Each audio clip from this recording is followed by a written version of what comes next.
La Genèse, chapitre 44. Joseph donna cet ordre à l'intendant de sa maison. Remplis de vivres les sacs de ces gens, autant qu'ils en pourront porter, et mets l'argent de chacun à l'entrée de son sac. Tu mettras aussi ma coupe, la coupe d'argent, à l'entrée du sac du plus jeune, avec l'argent de son blé. L'intendant fit ce que Joseph lui avait ordonné. Le matin, dès qu'il fit jour, on renvoya ces gens avec leur âne. Ils étaient sortis de la ville, et ils n'en étaient guère éloignés lorsque Joseph dit à son intendant « Lève-toi, poursuis ces gens. Et quand tu les auras atteints, tu leur diras « Pourquoi avez-vous rendu le mal pour le bien ? N'avez-vous pas la coupe dans laquelle boit mon Seigneur et dont il se sert pour deviner ?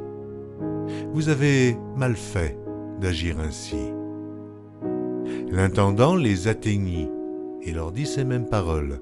Ils lui répondirent « Pourquoi mon Seigneur parle-t-il de la sorte ? Dieu préserve tes serviteurs d'avoir commis une telle action. Voici, nous t'avons rapporté du pays de Canaan l'argent que nous avons trouvé à l'entrée de nos sacs. Comment aurions-nous dérobé de l'argent ou de l'or dans la maison de ton Seigneur ? Que celui de tes serviteurs sur qui se trouvera la coupe meure, et que nous soyons nous-mêmes esclaves de mon Seigneur. » Il dit « Qu'il en soit donc selon vos paroles.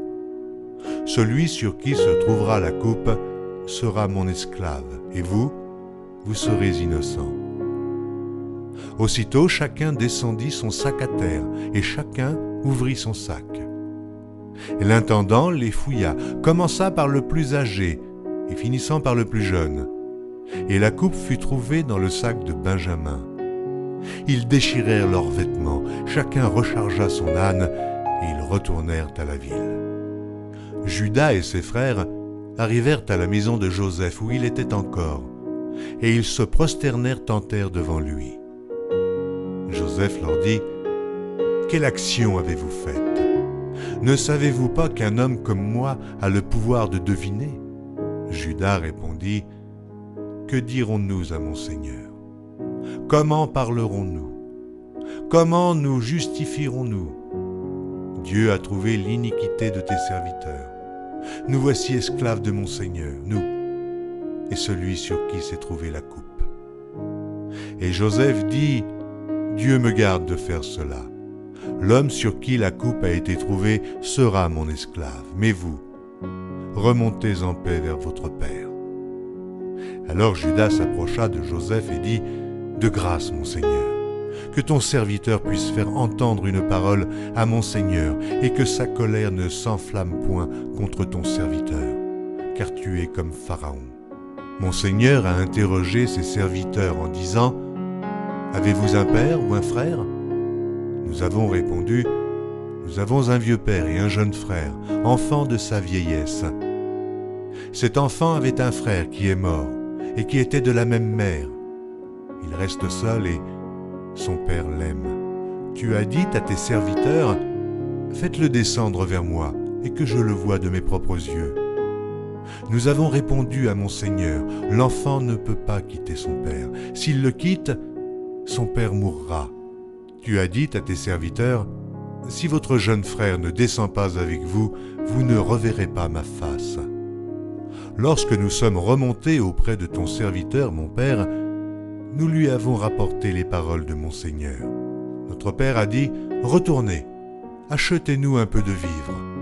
Nous avons répondu, nous ne pouvons pas descendre, mais si notre jeune frère est avec nous, nous descendrons, car nous ne pouvons pas voir la face de cet homme à moins que notre jeune frère ne soit avec nous. Ton serviteur, notre père, nous a dit, vous savez que ma femme m'a enfanté 2 fils. L'un étant sorti de chez moi, je pense qu'il a été sans doute déchiré, car je ne l'ai pas revu jusqu'à présent. Si vous me prenez encore celui-ci, et qu'il lui arrive un malheur, vous ferez descendre mes cheveux blancs avec douleur dans le séjour des morts.